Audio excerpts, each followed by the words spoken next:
Friends, कैसे हैं आप सब। उम्मीद करते हैं आप सब अच्छे होंगे। आज इस वीडियो में हम लोग देखने वाले हैं कृष्ण भक्ति से संबंधित अन्य संप्रदाय।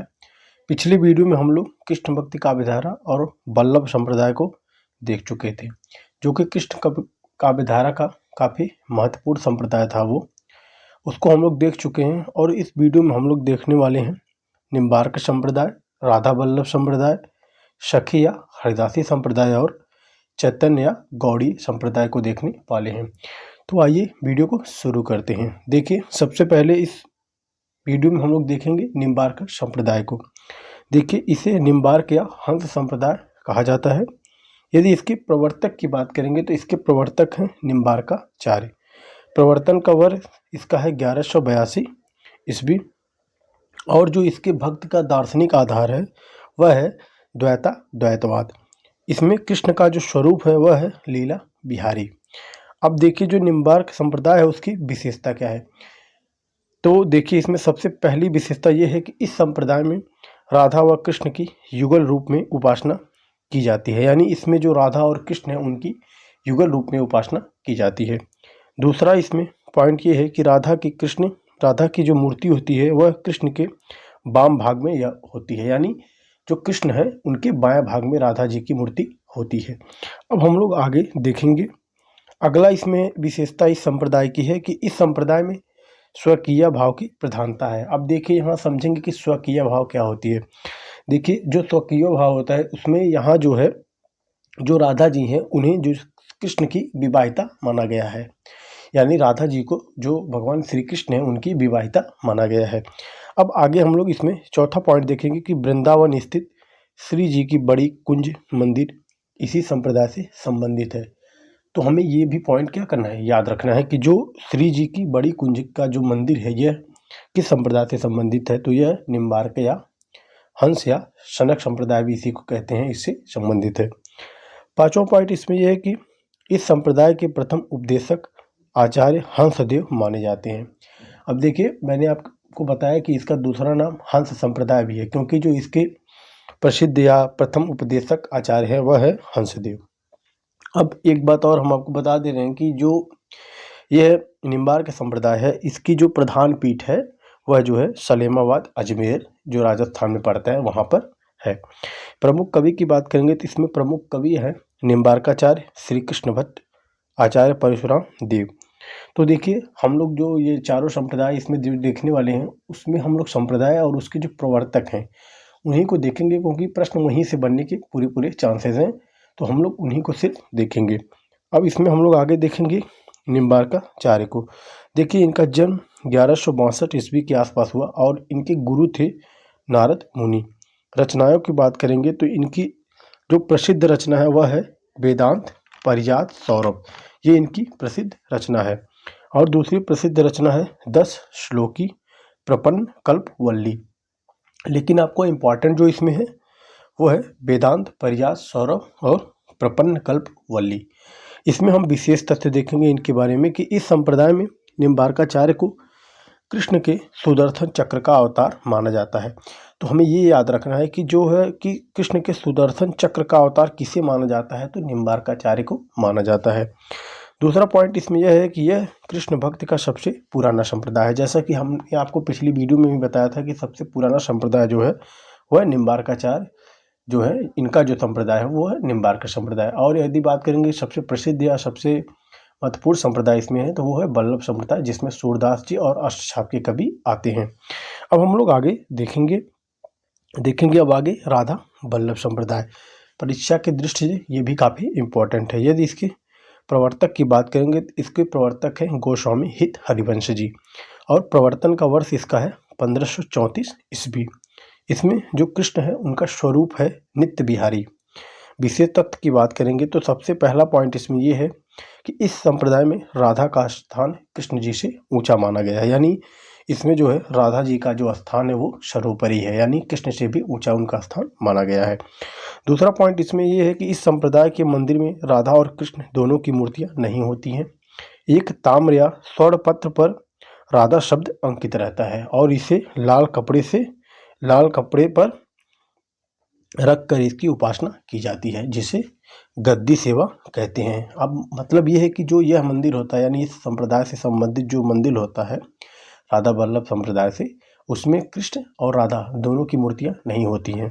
होती क्या है, तो एक ताम्रपत्र होता है या स्वर्णपत्र, उस पर राधा शब्द यानी श्री राधा शब्द अंकित रहता है और उसे लाल कपड़े से पर रख कर उसकी उपासना की जाती है, जिसे गद्दी सेवा कहा जाता है। अब एक चीज़ हम आपको और बता दें कि इस संप्रदाय में आप देखेंगे कि जो लोग होते हैं, मतलब जो इस संप्रदाय से संबंधित होते हैं, वो लोग सफ़ेद चंदन की 2 खड़ी रेखाओं के मध्य काली बिंदी लगाते हैं। जैसे इस तरह ये 2 रेखाएं होती हैं, इसके बीच में एक काली बिंदी लगाते हैं। अब देखिए इसमें जो 2 खड़ी रेखा होती है, ये कृष्ण की, तथा जो काली बिंदी है वह राधा जी का प्रतीक होती है। इसे भी आप याद रखेंगे। अब देखेंगे प्रमुख कवि। इस संप्रदाय के प्रमुख कवि कौन कौन हैं, तो इसमें सबसे पहला नाम आता है जो इसके प्रवर्तक हैं, यानी गोस्वामी हित हरिवंश जी का। इस पे दूसरे पे आते हैं हरिराम व्यास, हठी जी, ध्रुवदास, चतुर्बुद्ध दास। तो ये इस संप्रदाय के कवि हैं।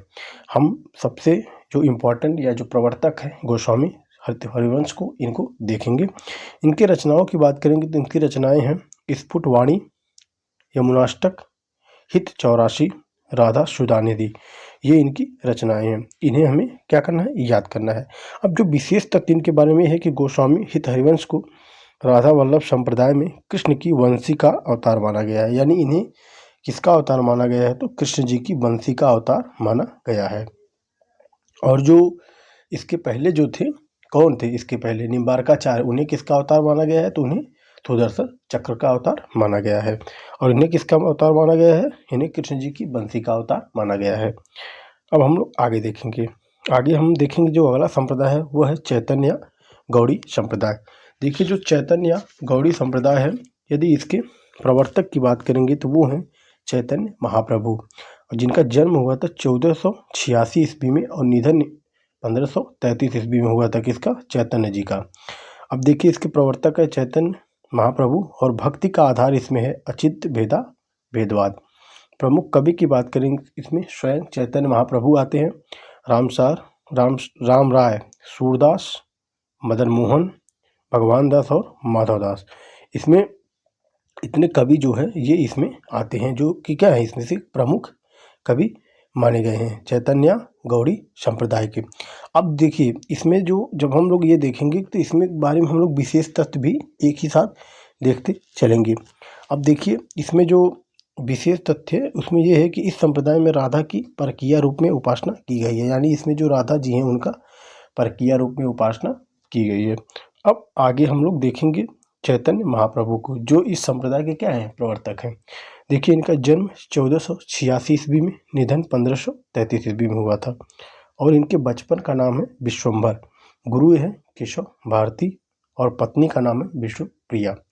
यदि विशेष तत्व की बात करेंगे तो पहला विशेष तत्व ये है कि इनकी कोई भी रचना उपलब्ध नहीं है, लेकिन इन्होंने जयदेव के जो गीत गोविंद है उसकी टीका गोविंद भास नाम से लिखी है।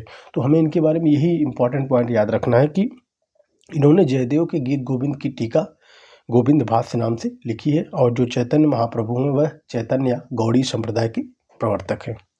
अब हम लोग आगे देखेंगे हरिदासिया सखी संप्रदाय। अब देखिए जो हरिदासी या सखी संप्रदाय है, यदि इसके प्रवर्तक की बात करेंगे, इसके प्रवर्तक हैं स्वामी हरिदास और इसमें जो कृष्ण का स्वरूप है वह है नित्य बिहारी का। अब देखिए विशेष तथ्य इसके बारे में हम लोग देखेंगे कि जो वृंदावन का बांके बिहारी मंदिर है वह इसी संप्रदाय से संबंधित है। यानी कौन सा मंदिर, बांके बिहारी का मंदिर।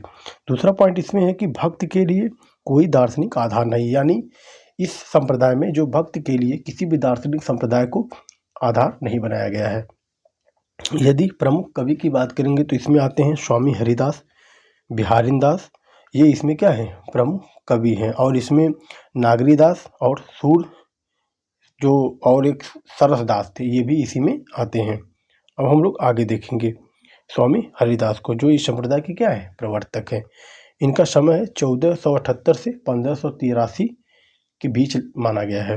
रचनाएं की बात करेंगे तो इनकी रचनाएं 2 हैं, एक है सिद्धांत के पद और एक है केलीमाल। तो हमें ये याद रखना है केलीमाल जो काफ़ी इंपॉर्टेंट रचना है।